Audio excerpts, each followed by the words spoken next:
live in an interconnected and increasingly globalized world.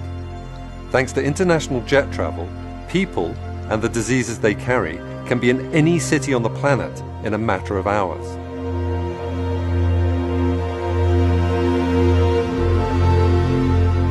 And once the virus touches down, sometimes all it takes is one sneeze to spread the infection throughout the community. When humans were hunter-gatherers roaming the wild savannas, we were never in one place long enough, and settlements were not large enough to sustain the transmission of infectious microbes. But with the advent of the agricultural revolution 10,000 years ago, and the arrival of permanent settlements in the Middle East, people began living side by side with animals, facilitating the spread of bacteria and viruses between cattle and humans. Epidemics and pandemics come in many shapes and forms. In 2010, for instance, a devastating earthquake struck Haiti, forcing thousands of people into temporary refugee camps. Within weeks, the camps had become breeding grounds for cholera, a bacteria spread by contaminated water, triggering a countrywide epidemic. But the most common cause of epidemics are viruses such as measles, influenza, and HIV. And when they go global, we call them pandemics. Pandemics have occurred throughout human history. Some have left scars on the tissue and bone of their victims, while evidence for others comes from preserved DNA. For instance, scientists have recovered DNA from the bacteria that transmits tuberculosis from the remains of ancient Egyptian mummies. And in 2011, scientists investigating a plague pit in the City of London were able to reconstruct the genome of Yersinia pestis, the bacterium responsible for the Black Death of the 14th century. It is thought the plague originated in China in around 1340, spreading west along the Silk Road, the caravan route running from Mongolia to the Crimea. In 1347, the plague reached the Mediterranean, and by 1400 it had killed in excess of 34 million Europeans, earning it the title, the Great Mortality. It was later historians who called it the Black Death. However, by far the greatest pandemic killer is influenza. Flu is constantly circulating between the southern and northern hemispheres. In North America and Europe, seasonal flus occur every autumn and winter. As the majority of children and adults will have been exposed to the virus in previous seasons, these illnesses are usually mild. However, every 20 to 40 years or so, the virus undergoes a dramatic mutation. Usually this occurs when a wild flu virus circulating in ducks and farm poultry meets a pig virus and they exchange genes. This process is known as antigenic shift and has occurred throughout human history. The first recorded pandemic occurred in 1580. The 18th and 19th centuries saw at least 6 further pandemics. In terms of mortality, none can compare with the Great Flu pandemic of 1918.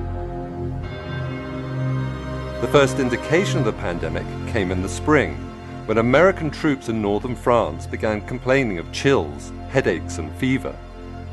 Then, the following September, at a US Army barracks near Boston, soldiers started collapsing on parade, prompting their removal to the camp infirmary. As a surgeon there recalled, 2 hours after admission, they have the mahogany spots over the cheekbones, and a few hours later you can begin to see the cyanosis extending from their ears and spreading all over the face. It is only a matter of a few hours then until death comes, and it is simply a struggle for air until they suffocate. On the SS Leviathan, a huge American transport en route to Bordeaux, sick men hemorrhaged blood from their noses, turning the decks between their bunks slick with bodily fluids. Meanwhile, British soldiers returning from northern France on furlough introduced the flu to Dover and other Channel ports, from where the virus was carried by rail to London. By the time the pandemic had run its course in April 1919, an estimated 675,000 Americans and 230,000 Britons were dead. In India alone, some 10 million were killed. And worldwide, the death toll was an astonishing 50 million. But that was then. Today, planes can transport viruses to any country on the globe in a fraction of the time it took in 1918.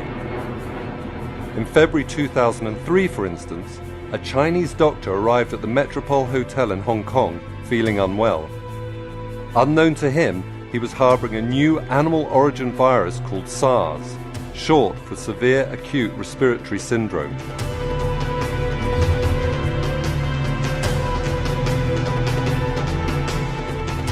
Within 24 hours of checking into room 913, 16 other guests had been infected, and over the following days, 5 boarded planes to overseas destinations, spreading the virus to Vietnam, Singapore, and Canada. Flights between Hong Kong, Toronto, and other international cities were quickly grounded, and thanks to other emergency measures, a pandemic was averted.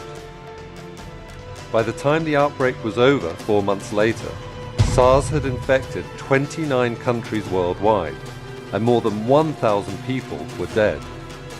For all that the virus was rapidly contained, however, there was little that could be done about the alarming news reports carried by cable news channels and the internet. As bloggers added to the hysteria by spreading unfounded conspiracy theories, tourism in Hong Kong and other affected cities ground to a halt, costing businesses more than $10 billion. One business, however, did very well. Above all, SARS was a reminder that pandemics have always been associated with panic. If history teaches us anything, it is that while pandemics may start small, their impacts can be as dramatic as wars and natural disasters. The difference today is that science gives us the ability to detect pandemics right at the very beginning, and to take action to mitigate their impacts before they spread too widely.